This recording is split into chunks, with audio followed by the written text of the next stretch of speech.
Hello, welcome to 21 This Week. I'm Susan Heltemes filling in for Casey Aiken. Coming up next, a win is no win for Montgomery County. Hogan vetoes, Andrew, we hardly knew ye, and bon voyage, Martin. Our panel will share their perspectives and, of course, there are parting shots. Today, we're joined by education advocate and former school board candidate Shebra Evans, Mark Uncapher, former chair of the Montgomery County Republican Party, Republican attorney Jim Shalleck, and Henry Hailstock, past president of the Montgomery County branch of the NAACP. Stay tuned for these stories and more next on 21 This Week.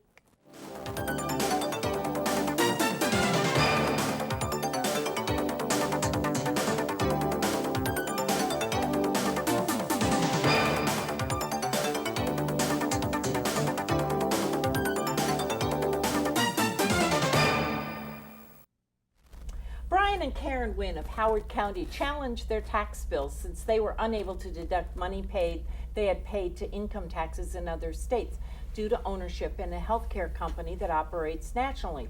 The Wynnes could legally deduct income tax paid to other states from their Maryland taxes, but Maryland law did not apply to the deductions to the local piggyback tax collected for counties and city governments. Mark, the Supreme Court struck down the Maryland law, citing it was unconstitutional to double tax income paid to other states. As a lawyer, do you think this was the right decision? I do. In fact, when I first read about this case, it's been working through the courts for quite some time, I was kind of astonished that that wasn't already the law, because when you have multiple jurisdictions, it's always been my understanding the way interstate taxation is taken care of. Well, Jim, as a result of this decision, Montgomery County is going to be hardest hit in Maryland, and the county is bracing itself to pay millions of dollars for back claims plus lost revenue in the future, and a lot of it. This, combined with the Governor Hogan's decision to not pay the geographic cost of education index funding to Montgomery County and other jurisdictions, puts an enormous fiscal burden on the county for Leggett and the council. Now, you ran for county executive last year. What would you be doing now if you were the executive and faced with this crisis? Well, when you have less revenues coming in, the first thing you got to do is spend less. So you've got to cut spending in starting with non-essential areas, or at the very least delay projects from this year to out years, because the Supreme Court ruled these taxpayers have to be reimbursed. So cutting spending, delaying projects, and also seeing, you have to make a legal study of it, can these tax payments or reimbursements to taxpayers, can they be delayed or spread out over a period of time? That I don't know. Well, the comptroller is going to loan counties the money to help pay them back. And as someone noted, the governor, who doesn't like taxes, is probably not going to intervene to help. But what irritates, I was talking to one of my neighbors, is they were angry because they get the same services as us, but they're not going to be paying as many taxes. Oh, but they are paying. They're paying the taxes that they're required to. And one of the reasons that this is kind of unfair is it's a burden that particularly hits small business owners and small business investors, because they're more likely to have investments in small businesses, sub-S's around the country. These are precisely the kind of people we want in Maryland, and we don't want to drive away by creating, frankly, an illegal tax burden. Well, what's interesting, the county, I guess, is already talking to the unions, and they're, it is going to be a real onus on the county to pay back all this money, 6-8 years worth of taxes. Well, then you got to turn to the spending side of the coin and cut back or delay. Well, and see, that's where I'm concerned, because where are they going to cut and how are they going to cut? Sometimes they go to the social programs, the most vulnerable. Yes, and start cutting there, and that's a big problem. I like what you said about delaying some of the payments and all, and I can't see why they can't do that, because our administrators are thinking about stepping up in some other areas, particularly like they promised before, the property tax. Although if there's a delay, there would be an interest charge that would be associated with that. Well, maybe not to the state if the state loans the money up front. Anyway, we got to stop there.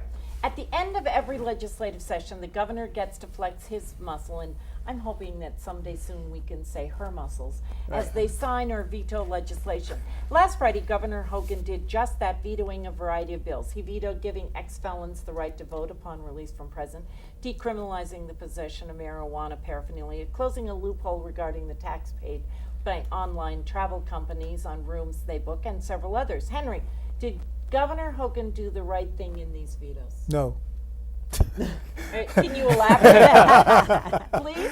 Well, let's take the felon tax. You know, somebody that's out on probation and, you know, have served their time in jail, I don't see why they can't vote. Right. Voting is not a privilege. It's a civil right. And I don't think that should be taken away from them. As far as the marijuana issue, I just don't understand why he chose to veto it, using the excuse that police can't stop someone if they were smoking in their car, which I think is a false statement, because they can do that. So I don't understand why he did that. I think he needs to have someone read it more thoroughly and get a better understanding of it.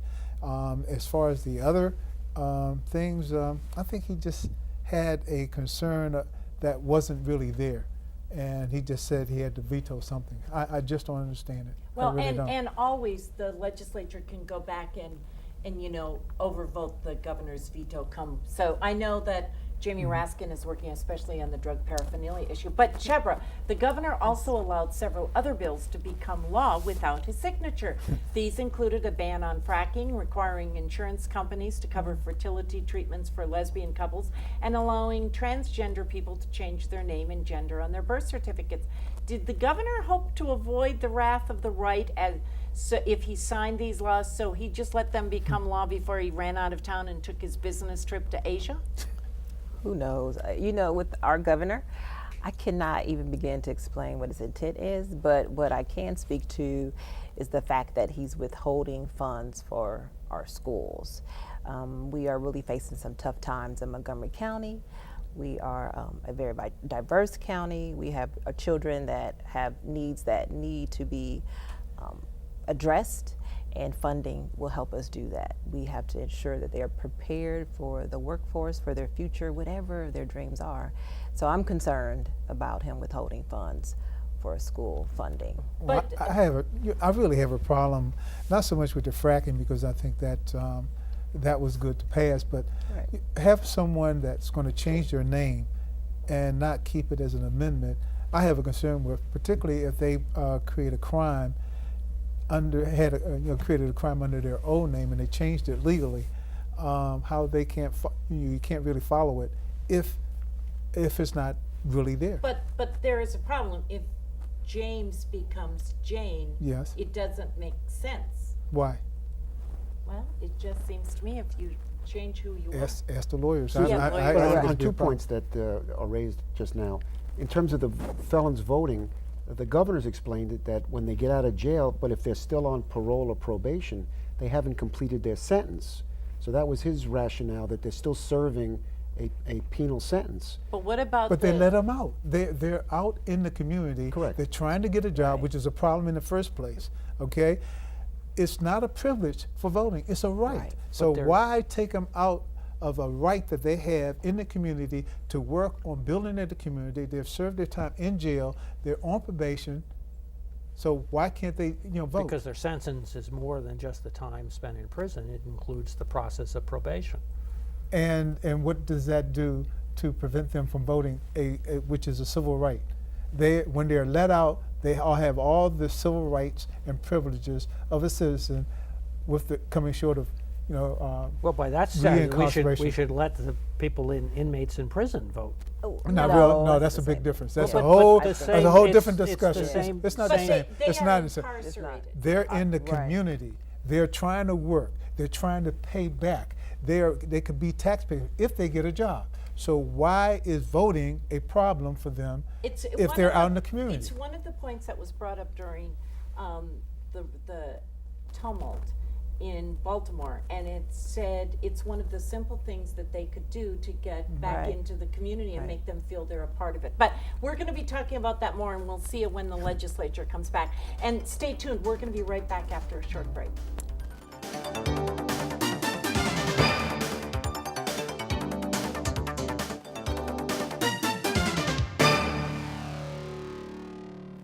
Now, when we last left you in the soap opera, How to Hire a Superintendent, the Montgomery County School Board had just announced that Andrew Houlihan from Houston was their preferred candidate to replace Joshua Starr.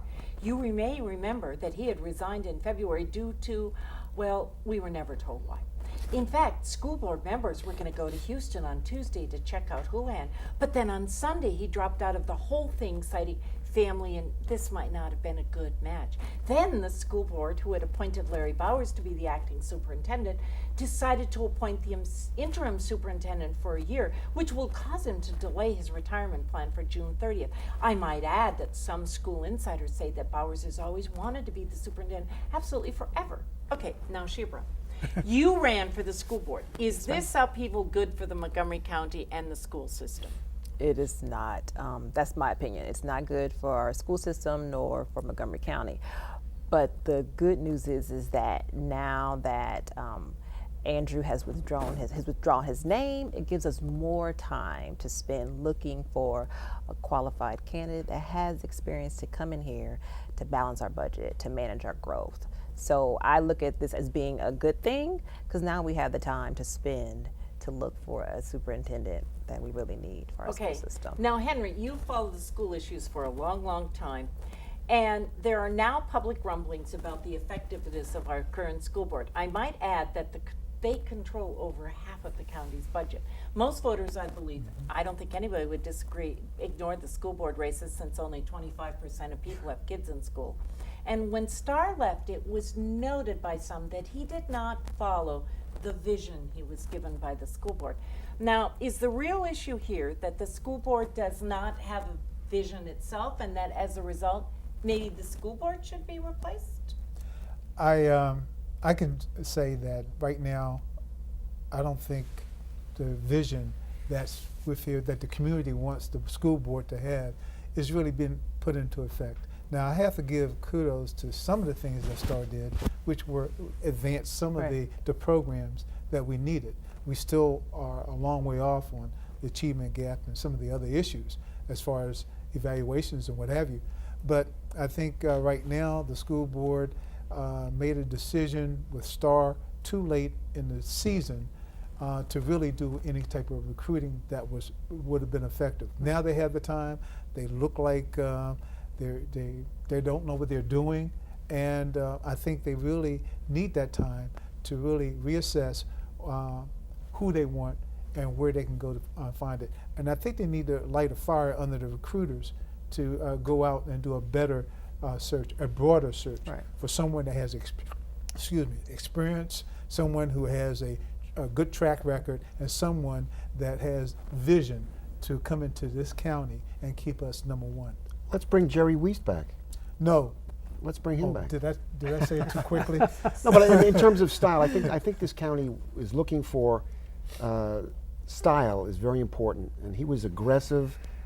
He had opinions that a lot of people didn't agree with, but he was forceful, and I think a lot of people compared him with Starr, and Starr didn't have that, Jim, personality. Jim, I love you as a person, but let me just say, we got aggressive when it was necessary and when we put a fire on him. Okay, take it from me, who was there and had to. Setting fires. Yes, I had to. He was more of a public relations person as opposed to someone that got in there and really got their hands dirty. And that's what we need. Someone to get in there, know what the issues are, get their hands dirty, and really get it done, and not be afraid to take that initiative. Well, Mark, from an average voter out there perspective, without someone in the school system, do you pay attention to what's going on? I think we're probably putting too much emphasis on the choice of the superintendent. And in fairness to the board and to the recruiters, you have a candidate who you think you're going to have, and they pull out at the last minute. As anybody who's hired somebody, that happens, and that's part of the process. They clearly were down the road with one particular candidate, and you're right, they have more time. But I think that there's a set of policy issues that are really much broader than the superintendent. And sometimes when we pick, or as we pick the superintendent, we impart to that decision way too much. And there are other issues we should be looking at. We're going to have to look at those in the future because we've got to move on now. And on Saturday, former Governor Martin O'Malley is making a surprise announcement in Baltimore, and then he's traveling to Iowa and New Hampshire. Mark, what do you think he's going to say tomorrow? I think that's probably the worst kept secret on real politics and every other particular source. But the one thing I do say is So what is he going to say? I think he's going to run for president. Right. But Wow, I what a don't. surprise. I don't envy him having to try and pick at a location in Baltimore that he wanted to have as a backdrop, because his legacy in Maryland and Baltimore created a lot of challenges associated with that. Well, that's true. Now, Jim, when you look at O'Malley's background, he has executive experience and has more credentials than most of the Republicans. Is he a serious contender? Oh, definitely, yes. Don't sell him short.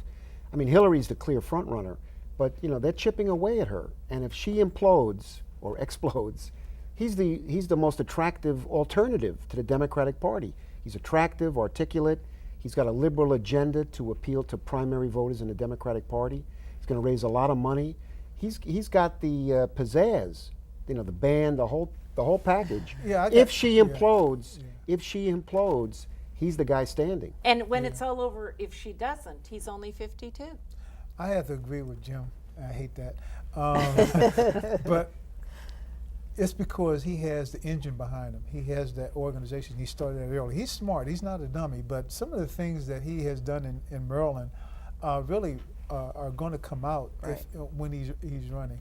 I mean, just look at what just happened. He's not governor now, but he went to Baltimore to try to help soothe things. He got booed, okay? And By some people, but others I saw came up and greeted him warmly. by most people. And yes, he did get handshakes from others, but still, there's some concerns with people here. And don't sell the voters short. They are starting to see and read what people have done. This year in this voting, I keep telling you, I've said it before, people are going to come out because they are sick and tired of a lot of this political stuff and talking and not doing. So, Mark, what do you...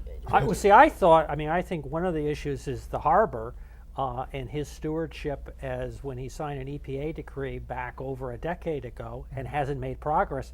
And I think of that Dukakis ad some 25 years ago. I go back, but here he's got a location that's surrounded by the harbor on all sides. There are a lot of questions to be asked about the failure of Baltimore to abide by the agreement it reached with the EPA to clean up the sewers.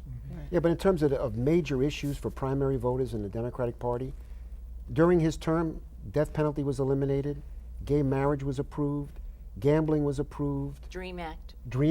Right. So he's got core issues that are very attractive to Democratic voters. And what people are saying, Bernie Sanders is in there, so Martin O'Malley's in the middle. He's to the left of Hillary, but to the right of Sanders, and that's maybe a good position. And maybe he'll go on some late night show and play his guitar, and look at what it did for Bill Clinton. But it's not for him to win. In my opinion, it's Hillary to lose. If she falters, and she's not as strong as she used to be, they're chipping away at her pretty good. Well, you notice they started early with her on that. And No, but the press is starting to attack her. yeah, well, the press doesn't have anything else as far as big news. That's why. But give it time. And when you look at how many candidates are there now on the Republican side, Yeah. I mean, when you add all the stuff that they can do, but we're getting the call there. We're going to be talking about Hillary and Martin and a lot. So coming up next after the short break, parting shots.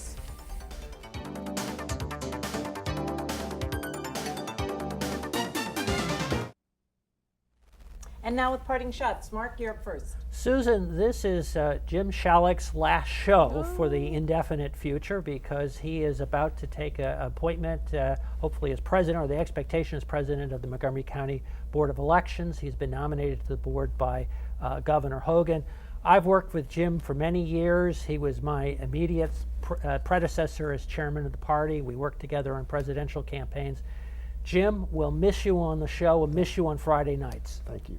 Shebra, this is your first time on the show, so this is your first chance at a parting shot. Okay, very good. I want to say best wishes to the clubs of color. They're having their legislative wrap-up tomorrow at the Civic Center is the first one ever where the Hispanic Democratic Club, the African American Democratic Club, and the Asian Pacific American Democratic Club will get together along with MCEA to talk about the issues that our county is facing that we all have common interest in. Okay. So Henry, you're up next. Yes, I wanted to say, please, Board of Ed, get your act together and start looking for someone who can lead this this county in their educational issues more positively, effectively, and expediently.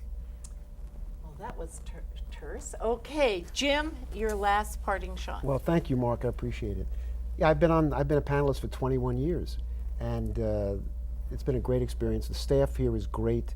What I like about the show, it's the only show in the whole metropolitan region that talks about Montgomery County local issues.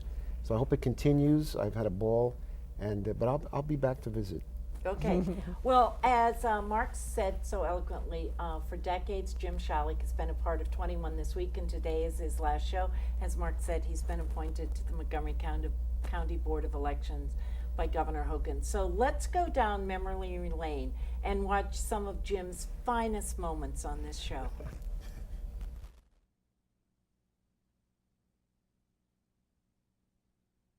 Jim, as the nation teeters on the precipice of economic calamity and politicians in Annapolis fret over future budget cuts, is the solution to all of our problems slot machine gambling? Well, personally, I'm opposed to slots. I think it brings crime, prostitution, drug addiction, and it preys on the lowest economic rung of people. The lowest earners use slots, look at slots as a dream to get rich. We can do better in Maryland with industry, high-tech industry. Slots is not the answer. So More we're just going taxes. to have the sin taxes raised. Is that it? Well, No, see that more taxes. Casey, That's I bet the governor's got 30, 40 people in his publicity office. Every agency no, has he doesn't. He's cut publicity. people there already. There's so much waste in I government. want to go to Jim on this. Because we should be more like the federal government. When you have a two-party system, you have a dialogue, you have a Jim, party. This is the media. This is nothing. Yeah, but to- if you had Republicans we got- crying out, we we'd have a we dialogue. four- Susan, and this feeds into what I've been saying for years on this show. If you had a two-party government in Montgomery County, if you had some Republicans on the county council, they'd be digging into this and airing it, and there'd be discourse, and there'd be friction. That's healthy. From your favorite Democrat, Jim Nee, and everyone here on 21 This Week, we wish you the very best. We are going to miss your bipartisanship, your spirit, your wonderful sense of humor, your smile, and good luck. And until next time, follow 21 This Week on social media, and see you next time for Montgomery County's hard-hitting political talk show. For 21 This Week, I'm Susan Heltemes. Bye for now. Oh, that-